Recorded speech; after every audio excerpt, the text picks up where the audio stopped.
Hello, it is I'm So Cutie, and I've been back from CCS for only a couple days, but when I was out there, I did see an Amber Emerald dog list. It's been becoming really popular. Tested it out a bit, wanted to put it out there, wanted to see where does it really fall in the meta, right? Right into it. I'm currently silver. I believe it's like 60, 63 wins, something like that. So yeah, climbing the ranks, playing different decks. I've been playing a lot with Powerline recently.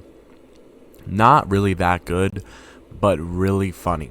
So my rank has stagnated just a little bit, but I am trolling just a little bit, I promise. Okay, let's get right into it.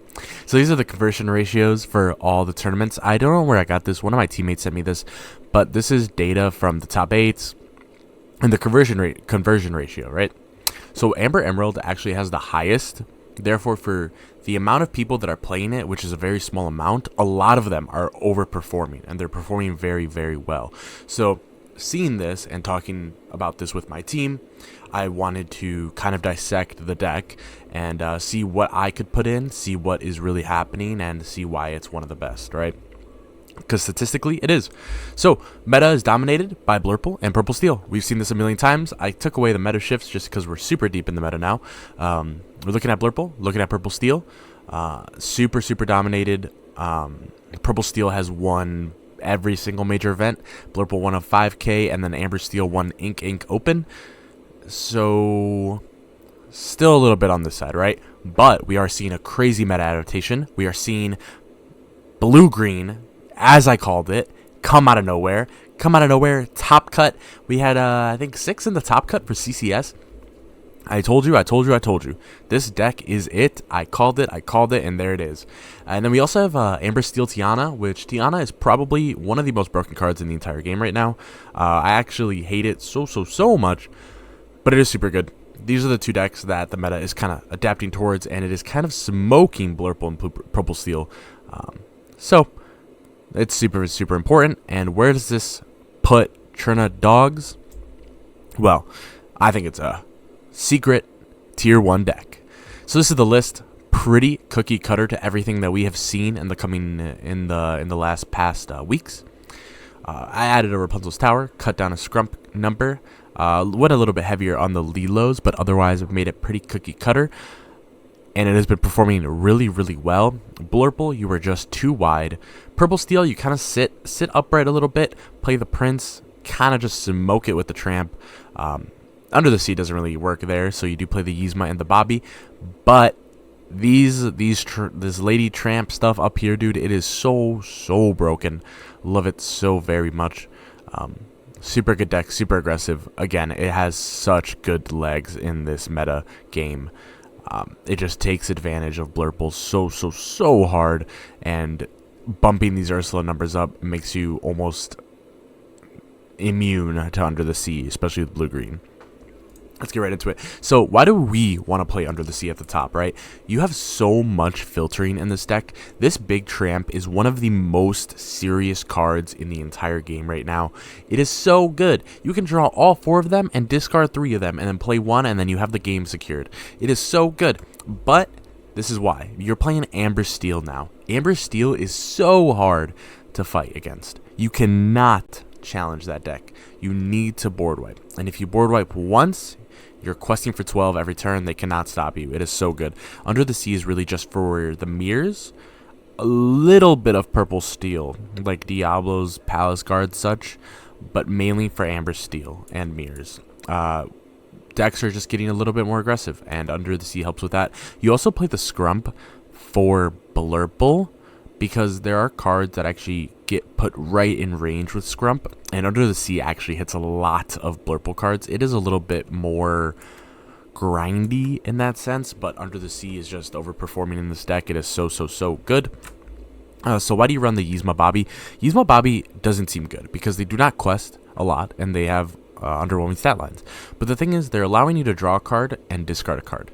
So number 1, it could be Lilo, which still exists in the game if it is in the discard. So that is super important.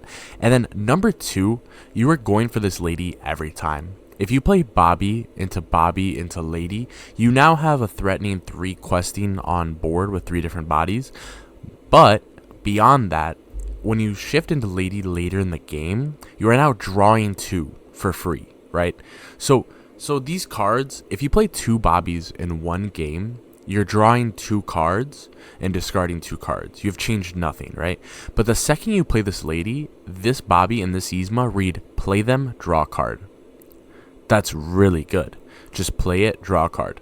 And this Lady is very good too. It shifts for 3, very cheap with a lot of good Lady targets. You're questing for 2, and it's getting you so many cards to hand. Alright? So, obviously, you can't get it back if it's under the sea, but especially with steel matchups, which are traditionally very hard for you, you literally just grab your princes, grab your tramps, grab your Ursulas, grab things that are applicable on the play over and over and over again. This list was just a little sluggier than other lists that I've played against. You could play into like Nala or Merfolk. The Uninkables already are 20. It is very easy to get away with it though, because you are kind of just sitting at 3 or 4 ink for the remaining of the entire game. So you can very much get away with it. It is a little techier in the Mulligan, but I can go over that in a little bit. So your worst matchup, again, is the steel matchup, and it is the Under the Sea. It is very difficult to recover from Under the Sea because the cards don't go to the discard, they go to the bottom of the deck, and you are already minimally drawing. So Under the Sea can only be beaten with that Ursula Deceiver, and a very good Ursula Deceiver drops, right? Again, you kind of already win before you get to the point where they can really Under the Sea you. So it's kind of whatever, right? And then Calhoun, Captain Hook do become a lot techier, a lot of standstill kind of thing. But Little Tramp and Big Tramp, when you banish, do play a very, very, very big part in those matchups, and they are very good. So keep that in mind, that these are the hardest matchups, and it is very popular at the moment. So lackluster. Scrump, just requiring a little bit more interaction on your own board besides questing, is just a little bit semi-lackluster. It helps a lot when the game goes very, very long into like Blurple and stuff, but a lot of Blurple lists tech for themselves, and therefore they're not playing a lot of 1-drops. Therefore, they're not really answering your board a lot of the time. Scrump is kind of just for like that Hades and Elsa stuff at the very top. So it's a little like okay, but it comes in handy a lot in the purple steel matchup, especially because they're not drawing a lot, and sometimes they opt into things like Cobra and such. And so like just for stat line wise, like you're still hitting it with Under the Sea, which is really good. So again, just semi lackluster, but it is very good and kind of necessary. Honestly, I could see myself cutting out Tower, like Rapunzel's Tower, and putting this up. Another semi lackluster was Tower. I didn't add that in the slides, but it's just semi-lackluster, right? Because with a lot of like steel matchups and stuff, you're kind of just relying on Scrump and the Under the Sea, and then a lot of standstill stuff, and then questing all at once, and then damage amping, and etc., etc. Tower just made it more of like a snowball game. Like, you get everything, they're prepping to clear you, and then you're like, oh, psych, I have Tower. Boom, you can't clear anything, you kind of just win the game. So it is kind of like really, really good, but semi-lackluster. So I could have added it here, but I didn't. So that's my bad. Insane cards, Under the Sea. This card is so insane. They didn't want to reprint Sisu, dude, but they reprinted this. That's so insane to me. Like, this is the same thing as Sisu. Like, you play Sisu at 8. Like, you don't reprint Little Sisu, and you don't reprint the other Little Sisu. And then you just play this. You just play Sisu for the hard cost of 8, and then clear the entire board. And Sisu is actually a little bit more balanced because it goes to the discard instead of under the deck. But that's a story for another day. Under the Sea is just insane, so gotta play it. Lady, again, this literally means that you are drawing 2 cards. This could mean that you have one of the little ones. You shift on this one, right? You're still questing for 2, and then you just grab this Tramp, play it for free basically, and then have this quest for 3. It's so good. It's just drawing 2 cards after you've used Mud and Bobbied and prepped your whole board, and you just keep going wider and wider and wider, right? Like, if you're not playing into green, you are in the clear to just go absolutely wide and absolutely bonkers with this card. Super good. Also, there's 2 dogs in the background. I never noticed that until right now. I actually do know what cards these are, but I don't know their names. So this card, filtering in Lorcana specifically, is very good. Develop Your Brain, Visions, Bobby Yzma. There's a lot of cards, and like how far I'll go in the other metas. before rotation, like these cards were always sought after because they decongest your hand, right? It's the same reason why people still play the one drop Mulan, and people are playing Max Goof now. I mean, Tramp is just so good. Like he genuinely only costs 3. He's 3 cost for 2/6 for you to draw 4 cards and decide what you really need to keep in the situation that you're in. This card is so good, and when Packerdogs first came out, it was so badly utilized that nobody understood how broken this card really was.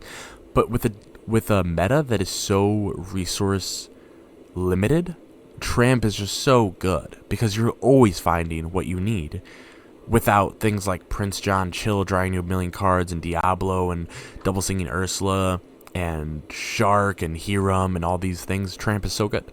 It's just a very good card. Lady, again, buy one, get one. So good. It's so good.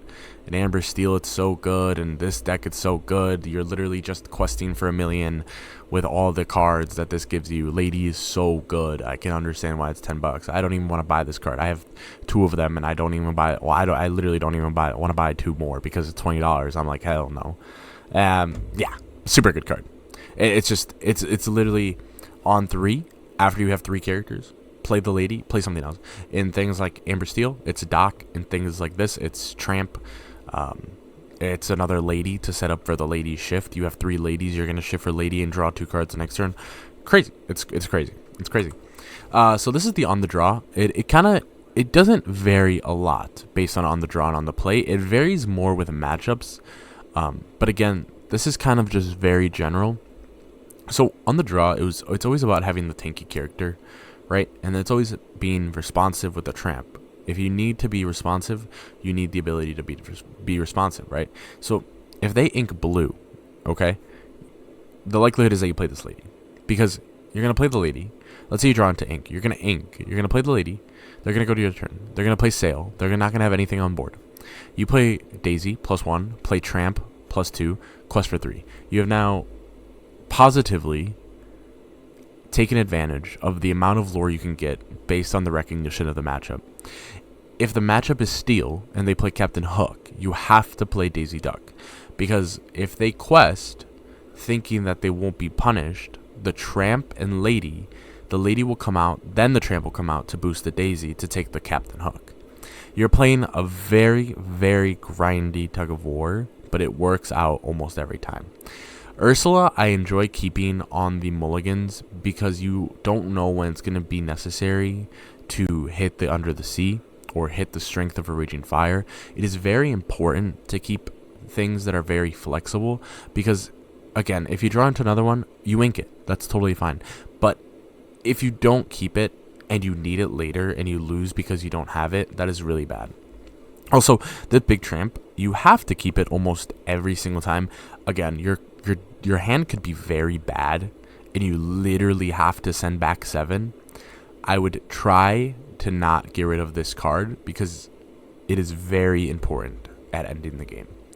And again, Lady, just because, Lady's broken. On the play, it's a little bit different. You're kind of just loose. You're going Lady Tramp, Lady Daisy. You're cool. You're threatening. You're probably at like 6 or 7.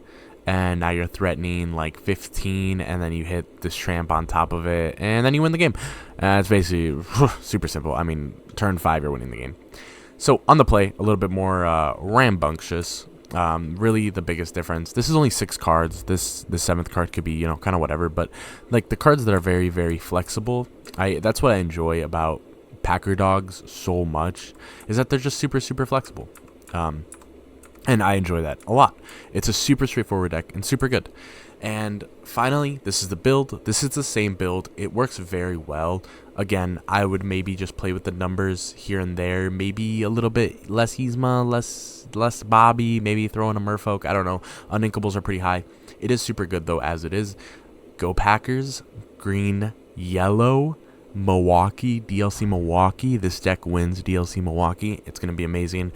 And, yeah, sleeve this deck up and destroy the Blurple players in your area. Thank you.